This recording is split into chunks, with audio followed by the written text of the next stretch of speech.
ही परमात्मा को पाने के लिए आतुर हैं, लेकिन किस परमात्मा को, कैसे परमात्मा को, उसका कोई अनुभव, उसका कोई आकार, उसकी कोई दिशा मनुष्य को ज्ञात नहीं है। सिर्फ एक छोटा सा अनुभव है जो मनुष्य को ज्ञात है और जो परमात्मा की झलक दे सकता है। वो अनुभव प्रेम का अनुभव है। के जीवन में प्रेम की भी कोई झलक नहीं है, उसके जीवन में परमात्मा के आने की कोई संभावना नहीं। न तो प्रार्थनाएं परमात्मा तक पहुंचा सकती हैं, न धर्म शास्त्र पहुंचा सकते हैं, न मंदिर मस्जिद पहुंचा सकते हैं, न कोई संगठन हिंदू और मुसलमानों के और ईसाइयों और पारसियों के पहुंचा सकते।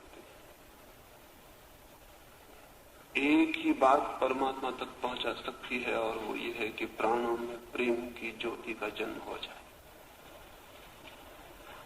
मंदिर और मस्जिद तो प्रेम की ज्योति को बुझाने का काम करते रहे। जिन्हें हम धर्म गुरु कहें, वे मनुष्य को मनुष्य से तोड़ने के लिए जहर फैलाते रहे। जिन्हें हम धर्मशास्त्र कहें, वे घृणा और हिंसा के आधार और माध्यम बन गए। और जो परमात्मा तक पहुंचा सकता था वो प्रेम अत्यंत उपेक्षित, अत्यंत निग्लेक्टेड, जीवन के रास्ते के किनारे कहीं अंधेरे में पड़ा रह गया।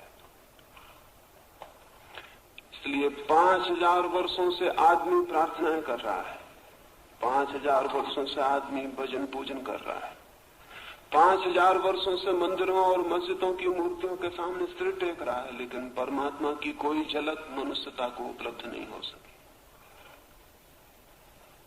परमात्मा की कोई किरण मनुष्य के भीतर अवतरित नहीं हो सकी।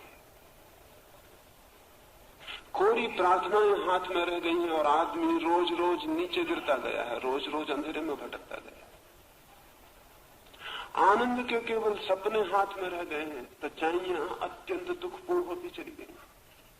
और आज तो आदमी करीब करीब ऐसी जगह खड़ा हो गया है जहां उसे ये ख्याल भी लाना असंभव होता जा रहा है कि परमात्मा भी हो सकता है।